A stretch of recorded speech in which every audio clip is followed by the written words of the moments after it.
கர்த்தர் சொல்லுகிறார், என் பிள்ளையே நீ கவலைப்பட வேண்டாம் என்று சொல்லுகிறார். எனக்கு அருமையான எல்லாரும் சொல்லுவார்கள், கவலை இல்லாத மனுஷன் யார் பாஸ்டர்?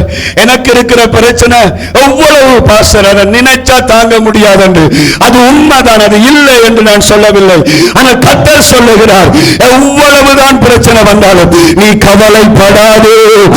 பலவிதமான வேதனைகளோடு, கவலைகளோடு, கண்ணீர்களோடு வந்திருக்கலாம். உங்களை பார்த்து தான் ஆண்டவர் சொல்லுகிறார், நீ கவலைப்பட வேண்டாம். அல்லேலூயா.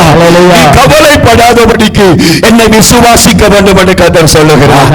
அல்லேலூயா. நீ கவலைப்படாதபடிக்கு என்னை நோக்கி பார் என்று கர்த்தர் சொல்லுகிறார். அல்லேலூயா. வாழ்க்கையில் எவ்வளவு பிரச்சனைகள் வந்தாலும் நீ அதை உன்னுடைய தலையில சுமந்து கொண்டு நிற்காமல் அதை மாற்றக்கூடிய என்னை நோக்கி பார் என்று கர்த்தர் சொல்லுகிறார். கவலைப்பட வேண்டாம். உங்களுடைய வாழ்க்கையில என்ன காரியத்தை குறித்தும் நீங்கள் வேதனைப்பட வேண்டாம். ஆமென். உன்னை காக்கும்படிக்கு நான் உன்னுடனே கூட இருக்கிறேன். ஆமென். ஆமென். உலகத்தின் முடிவு பரியந்தம் சகல நாட்களிலும் நான் உன்னோடு இருக்கிறேன். நான் உன்னை விட்டு விலகுவதும் இல்லை, உன்னை கைவிடுவதும் இல்லை. இதோ என் உள்ளம் கையில் உன்னை வரைந்திருக்கிறேன். உன் மதில்கள் எப்பொழுதும் நீ என்னால் மறக்கப்படுவதில்லை. தேவ கிருபை நம்மோடு கூட இருக்கிறபடியால் நாங்கள் கர்த்தரை விசுவாசித்து முன்னேறுவோம். இயேசு கிறிஸ்து ஜீவிக்கிறார். இன்னைக்கு இந்த இடத்துல மிகப்பெரிய பாரங்களோடு, மிகப்பெரிய வேதனைகளோடு நீங்கள் இருக்கலாம். ஆண்டவர் சொல்லுகிறார், எதை நினைத்து நீ கலங்காதே.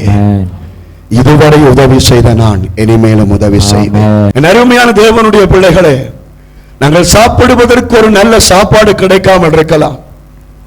ஒரு ஆமான சாப்பாடு சாப்பிட்டு பல மாதங்கள் ஆகலாம். உன்னுடைய பிள்ளைக்கு ஒரு நல்ல சாப்பாடு செய்து கொடுத்து பல நாட்கள் ஆகலாம். ஆண்டவர் சொல்லுகிறார், கவலைப்படாதே. அதை குறித்து நீ யோசிக்காதே.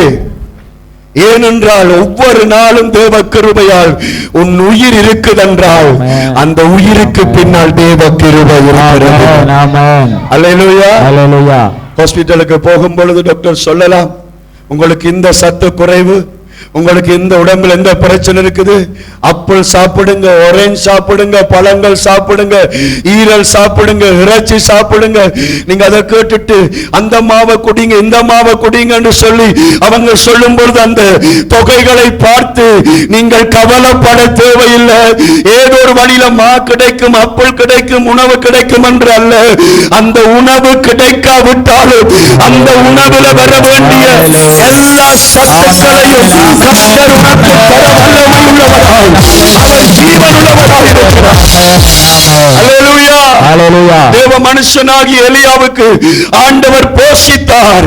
அவர் போஷித்தபடியால் அந்த ஆகாரத்தின் பலத்தினால் 40 நாட்கள் இரவும் பகலும் நடக்கத்தக்கதாக தேவன் சகலத்தையும் அபிஷேகத்தையும். அல்லேலூயா.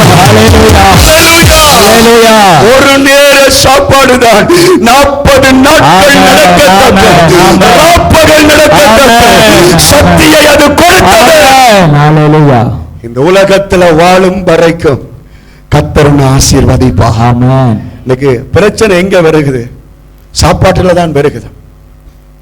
வெள்ளன தேநீர் குடிக்கைகளை தொடங்குற பிரச்சனை, வெள்ளன தேத்தனி கொடுக்கைகளை தொடங்கின சண்டை அன்றைக்கு இரவாகியும் முடியாது. சாப்பாட்டை குறித்து சண்டைகள் வருமாக இருந்தால், சுவையான உணவு இல்லையே, நல்ல உணவு இல்லை என்று ஒரு மனிதன் குழம்புவானாக இருந்தால் அவன் தேவனை விசுவாசிக்கவில்லை. தேவனை விசுவாசிக்கக்கூடிய ஆகாரத்தின் கோப்பைகள் 10 கரியால் இருக்கும் என்று நான் சொல்லவில்லை.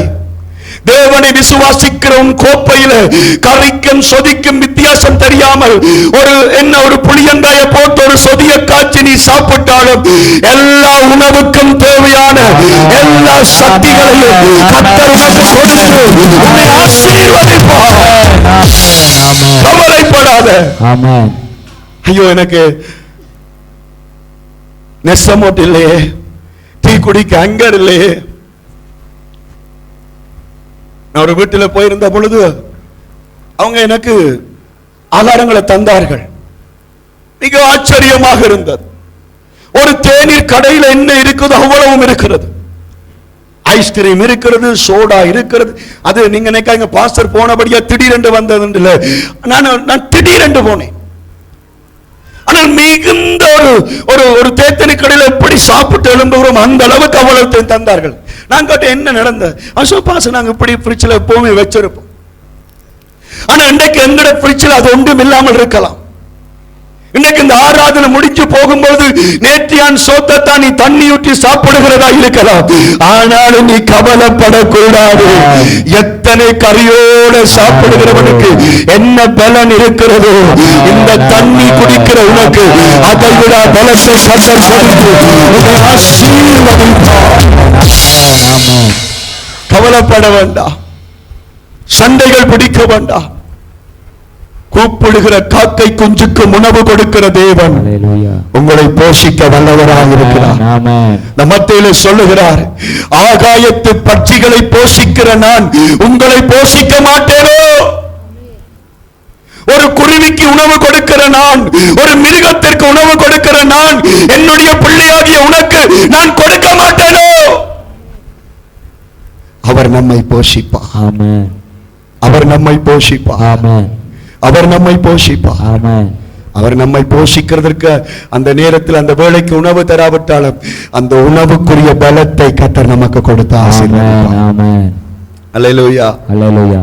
கர்த்தர் நல்லவர், கர்த்தர் நல்லவர், கர்த்தர் நல்லவர். ஆகாரத்திற்காக அங்கலாய்க்க வேண்டாம், சாப்பாட்டு சாமான்களுக்காக சண்டைகள் வர வேண்டாம், ஆகாரங்களை கடன்களுக்கு வேண்டி குவிக்க வேண்டாம். ஆகாயத்து பட்சிகளை போஷிக்கும் தேவன் நம்மோடு கூட இருக்கிறார். என் சகோதரங்களே, என் சகோதரிகளே, அப்பா நம்மை பார்த்து கொண்டிருக்கிறார். நீங்க விசுவாசிக்கிறீங்களா? நீங்க விசுவாசிக்கிறீங்களா? உங்களோட வீட்டில் நீங்கள் சாப்பிடுற சாப்பாடு ஆண்டவர் பார்க்கிறார். ஒரு நேரம் தான் நீங்க சாப்பிடுறீங்க, அது கர்த்தருக்கு தெரியும். அதை நீங்க யாருக்கும் சொல்லி காட்ட தேவையில்லை, ஆண்டவருக்கு தெரியும். மற்றவங்க சொல்லுவாங்க உனக்கு என்ன குறை என்று சொல்லுவாங்க, ஆனா உங்க வீட்டில் இருக்கிற குறை கர்த்தருக்கு தெரியும். அதனால அவர் சொல்லுகிறார், நீ கவலைப்படாதே, நான் உன்னை போஷிப்பேன். நம்முடைய வாழ்க்கையில ஆகாரங்கள் இல்லை என்று சொன்னால், ஒரு நேரம் சமைக்க முடியாவிட்டால் என்னுடைய வாழ்க்கையில் நிறைய அவிசுவாசங்கள் வந்து விடுகிறது, நிறைய குழப்பங்கள் வந்து விடுகிறது.